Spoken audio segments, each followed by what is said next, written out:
She pauses, looking closer at the postmark. The Rose Bell Kingdom? The second dungeon city? The reunion of minds. A knock at the door follows. Marion will walk in, looking drained. Training finally over? Elka asks. Yeah, Mary sighs, leaning against the wall. But it's not the same. Everything feels empty without Ash around. Elka looks at them, a mischievous glint in her eyes. Well, I heard he's become a hunter in the kingdom. Mary's head snaps up. How do you know that? A letter arrived at my family's estate. He's earning a living hunting magical beasts now. Does it pay well? Mary asks, leaning in. According to the letter, he's doing just fine, Elka replies. And that's only after one overflow mission. Will scoffs, shaking his head. Sounds better than working here. At least the monsters don't judge you for being a commoner. We're mocked every day just for belonging to the 13th unit. Mary nods firmly. Being a hunter suits Ash way better. Well, Elka says, standing tall. I'm quitting. I'm going after him.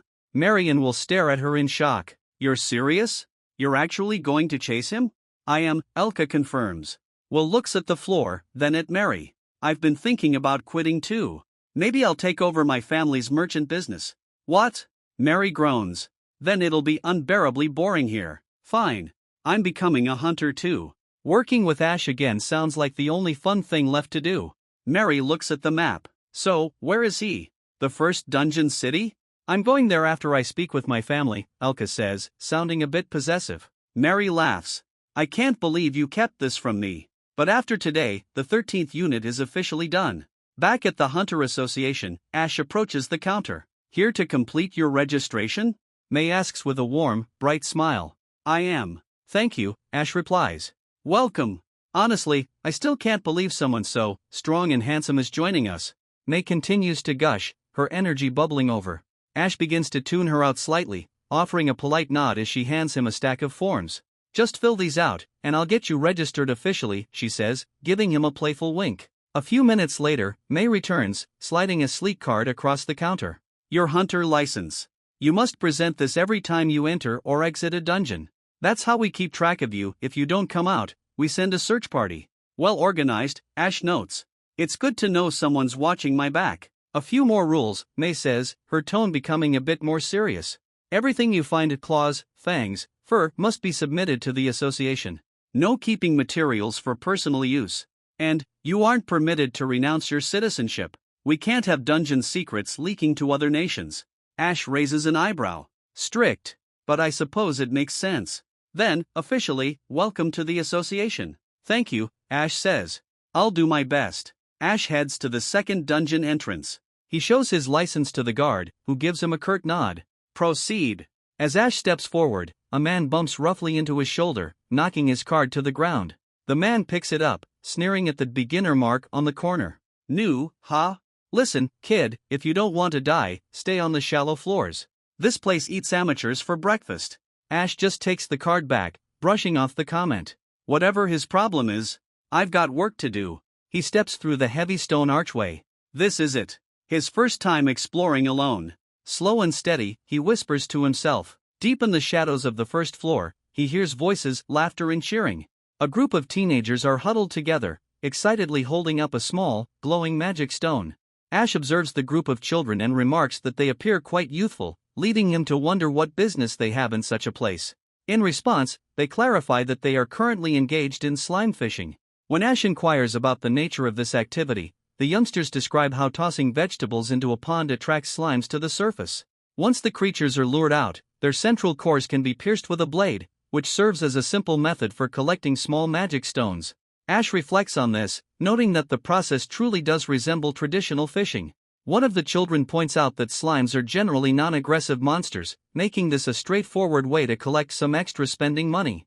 Ash is impressed by their ingenuity and observes that the entities inhabiting this specific region do not appear to be particularly hazardous. The children further explain that monsters only grow truly dangerous as one descends to lower levels, though the monetary value of the dropped materials increases in tandem with the risk. Furthermore, they suggest that if Ash possesses enough confidence in his combat abilities, he should attempt to reach the 10th floor. Ash acknowledges this, stating that he intends to do exactly that. At that moment, one of the boys extends an open palm toward him. Ash appears visibly perplexed, prompting the child to tell him to quit acting oblivious and pay the fee for the advice provided. Ash, though genuinely bewildered by the demand, decides to go along with it and pays the fee regardless. The youth expresses his gratitude for the transaction, leaving Ash to realize shortly after that he was the victim of a phishing scam himself. Putting the encounter behind him, he decides to proceed toward the next level, feeling a sense of anticipation regarding the various monsters he might face next. Meanwhile, deeper within the dark dungeon, the arrogant man who had previously mocked Ash is shown in a state of absolute panic. He screams out in terror, desperately asking what is happening and what sort of foul beings have surrounded his party. While that group remains trapped and cornered, Ash arrives at the 4th level and remarks that it is difficult to imagine such a vast environment existing within the confines of a dungeon. He remembers Bale mentioning that the geography can shift dramatically between different floors. Even here on the 4th level, there is a visible sky above and lush green grass beneath his feet. He notices a horned rabbit nearby and comments on its adorable appearance. However, the creature suddenly lunges at him with startling velocity. Ash successfully evades the strike and strikes back, decapitating the rabbit while noting that regardless of how charming a monster looks, it remains a dangerous threat. This marks his inaugural solo monster kill within the labyrinth. He consults his bestiary and confirms the creature is indeed a horned rabbit, which matches its physical description perfectly. The specific materials required for submission are the horn and the magic stone, both of which he tucks away into his storage bag. He takes a moment to comment on how incredibly mysterious the enchanted pouch is. He notes, however, that the market value for materials from these specific monsters is quite low, making the time spent hunting them feel inefficient. He determines that it would be more beneficial to hurry toward the deeper zones. As he turns to leave, he suddenly notices a massive swarm of horned rabbits congregating together, clearly preparing to overwhelm him with their numbers. Ash immediately beats a hasty retreat, declaring that he wants no involvement in that chaotic situation. Following that event, aside from a few minor complications, his journey continues without much trouble. Eventually, he reaches the 13th floor and observes that he has managed to descend surprisingly far. Having traversed forests, open plains, and various other biomes, he now finds himself within a dark cave network. He catches the sound of screams resonating from the depths and sprints toward the source of the noise. He soon encounters the abrasive man from earlier along with his teammates. Ash recognizes them as the same group he met at the dungeon entrance just as a skeleton warrior lunges toward the man at the front. Ash charges forward, shouting a warning as he intercepts the attack, and asks the man if he is unharmed. He identifies the foe as a skeleton warrior, noting that this is his very first encounter with such an undead being. He delivers a powerful kick to the skeleton's ribcage, snapping its spine and hurling it against a stone wall. Despite the heavy damage, the creature continues to crawl toward him. Ash deduces that the skull must be the primary vulnerability, much like the blue apes he faced before. He crushes the skull and breathes a sigh of relief, only to watch in disbelief as a purple mist surrounds the bones and the skeleton begins to pull itself back together. Ash reacts with genuine shock, questioning if the monster is actually immortal. A woman from the party interjects, explaining that the magic stone is the vital component and that he must extract it from the skeleton's ribcage. Ash confirms that he can see the stone now. When the skeleton strikes again, Ash cuts through its weapon, shattering the blade. He closes the distance instantly, thrusts his hand into its chest cavity, and yanks out the core before crushing it in his grip. He asks if that was the correct method, as the skeleton finally collapses into a pile of lifeless dust. Ash remarks that he understands the trick now, noting that once the strategy is clear, these enemies become easy to manage. He proceeds to systematically eliminate the remaining skeletons one by one before they have a chance to strike back. Afterward, the party thanks him profusely, stating that he saved their lives. The rude man finally recognizes that Ash is the same individual he had looked down upon at the entrance. He confesses that he had no idea Ash possessed such formidable strength and offers an apology for his previous immature behavior. Ash dismisses the apology, saying it is of no consequence, and asks for an explanation of their situation. The man explains that because the dungeon had been unusually calm following the recent monster overflow, they decided to venture deeper than they normally would. They were then caught off guard when skeleton warriors ambushed them from the darkness. One of their teammates, Sammy, had protected him during the initial assault but was severely wounded in the process. The group attempted to defend themselves, but they were eventually completely encircled by the enemy. The woman adds to the gravity of the situation, stating that they were utterly overwhelmed and outclassed by their opponents. Sammy emits a low groan of agony, prompting the others to frantically ask if he is holding up. Ash takes a moment to inspect the damage and observes that the laceration has impacted the nerves and that the loss of blood is incredibly significant. He warns them that if immediate action is not taken, the injury will undoubtedly become a threat to his life. Without warning, the chilling sound of grinding, rattling bone resonates through the air once more. As the party turns around, they witness the emergence of another massive cluster of skeletons. Ash remarks on their sheer numbers and fully grasps just how perilous their current predicament has become. The woman screams a frantic warning as the undead creatures spring toward him with lethal intent.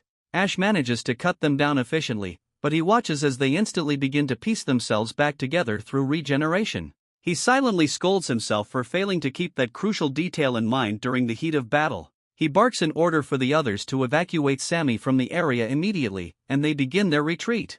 Ash hacks through yet another skeleton and delivers a kick to shove it away, but even more of them begin to swarm and close in on his position. He recognizes that there are simply too many enemies to handle and that he lacks the necessary time to carefully target every individual magic core. He acknowledges that the circumstances are dire because the entire group is still effectively trapped in the zone. Thinking desperately for a solution, he recalls a specific moment at the blacksmith's shop when he was purchasing his longsword and chestplate.